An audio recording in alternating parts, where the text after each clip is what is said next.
Hi, today we're going to be doing a little grown-up show and tell, and something that always keeps me grounded and feeling loved when I'm a little bit sad or depressed um, is my jewelry collection that I inherited from my mom.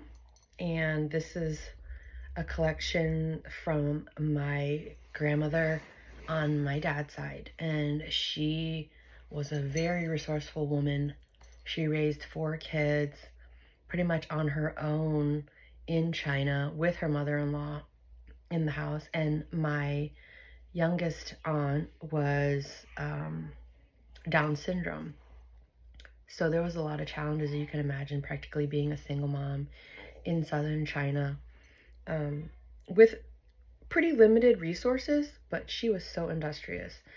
And so she would get like one gold coin sent home by my grandfather, who was working in America, every month, and she saved it. And that was just, unheard of. She used that to buy a flat, and instead of using the whole space that she had, she rented out beds and cordoned off the hallway to make like bunk beds so people could rent them, and live in half of it and rented the other half out to families. um, Basically like a small Airbnb style lodgings, not Airbnb, but like a apartment, and people would use that space. If the living room was 10 feet, she would cut off 10 feet and make that space a bed space for people to live.